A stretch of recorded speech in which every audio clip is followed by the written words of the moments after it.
Najhujša naravna katastrofa zadnjih 100 let v Sloveniji se ni zgodila zaradi potresa ali poplave, pač pa jo je povzročil zemeljski plaz. Sprožil se je Stož na višini 1500 metrov in kot drobirski tok stekel po dolini Mangartskega potoka proti Gorenjemu Logu. Porušil je 6 stanovanjskih hiš, 2 mostova in hidrocentralo Možnica ter pod seboj pokopal 7 ljudi. Zemeljski plazovi manjših razsežnosti in različnih oblik se zaradi porušenega naravnega ravnovesja sprožajo vse leto. V Sadi so plitki zemeljski plazovi, ki se ob močnih nalivih nenadoma utrgajo in zdrsnejo po pobočju. Hribinski podori, na primer, nastanejo ob potresih. Posledice plazov so tudi drobirski in blatni tokovi. Občasno je dejavnih več kot 3000 manjših, pa tudi večjih zemeljskih plazov, vendar vsi ne ogrožajo ljudi. Nestabilna območja so tista, na katerih je verjetnost plazenja velika.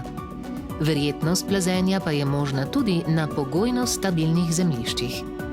Plazovita so, če so preveč razmočena ali če vanje nepremišljeno posežemo.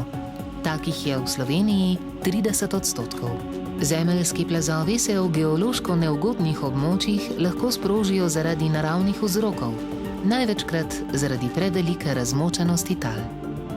Na zemljiščih, ki so pogojno stabilna, pa se plazovi pogosto sprožijo tudi zaradi nepremišljenih posegov človeka. Spodnja hiša je ostala nepoškodovana, zgornjo pa je premikanje zemljišča zelo poškodovalo. Zaradi napačnih in nenadzorovanih posegov v prostor, ki spreminjajo odtok površinskih in podzemnih voda, je v nevarnosti celo naselje.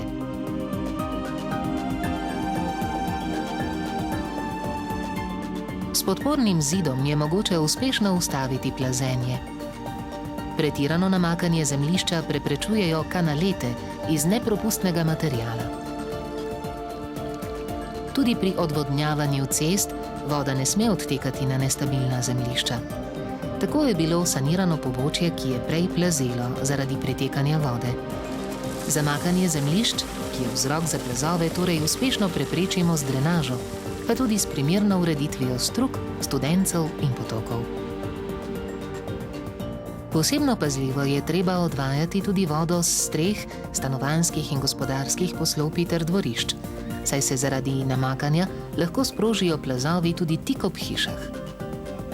Ponikovalnice, kamor ponika padavinska voda, se zato lahko gradijo le na stabilnih, peščenih tleh. Bodite pozorni na spremembe v svoji okolici. Znaki za nevarnost so nagubanost zemljišča, posedanje, večja namočenost, razpoke in premiki na zemljišču. Če opazite te znake, o tem na telefonsko številko 112 obvestite Center za obveščanje. Skrb za urejanje vodnega režima na ogroženih zemljiščih mora biti stalna. Opustitev take skrbi lahko aktivira plazove velikih dimenzij.